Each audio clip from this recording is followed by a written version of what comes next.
இன்னைக்கு எபிசோட்ல செலியன் குடிச்சிட்டு வந்ததுக்கு பாக்யா கிட்ட ஏதோ காரணம் சொல்லிட்டு இருக்கான். வீட்டுல இருக்க எல்லாரையும் இனிமே நான் தானே பாத்துக்கணும், அதெல்லாம் புதுசா இருக்கிறதால எனக்கு கொஞ்சம் பதட்டமா இருக்குன்னு சொல்றான். இது வரைக்கும் வீட்டு பிரச்சனைய யாருமே உன்கிட்ட கொண்டு வரல, வீட்டு சுமைய உன் தலையில வச்சு சுமக்கணும்னு யாரும் சொல்லல.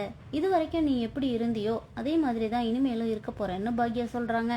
வீட்டை பாத்துக்க நான் இருக்கேன், பாட்டி இருக்காங்க, நாங்க பாத்துக்குவோம், நீ உன்னை பாத்துக்கோ, ஜெனியையும் பிள்ளைங்களையும் பாத்துக்கோ, அதை தவிர வேற எதுவுமே பண்ண வேண்டாம்னு பாக்யா சொல்றாங்க.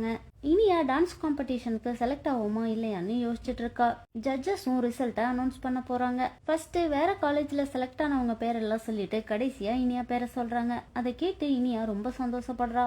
ஆனந்த் பாக்யா ரெஸ்டாரண்ட்டுக்கு வந்து வேலையை ஸ்டார்ட் பண்ணிட்டாரு. சமையல் வேலையை தான், வேற ஒன்றும் இல்ல. ரசமலாய் பண்ணேன், டேஸ்ட் பாருங்கன்னு பாக்யா கிட்ட எடுத்துட்டு வந்து கொடுக்குறாரு. பழனிசாமியும் ஷெஃப்பை பார்த்துட்டு நல்லா சமைச்சு மேடத்தோட பேரை காப்பாத்துங்கன்னு சொல்றாரு.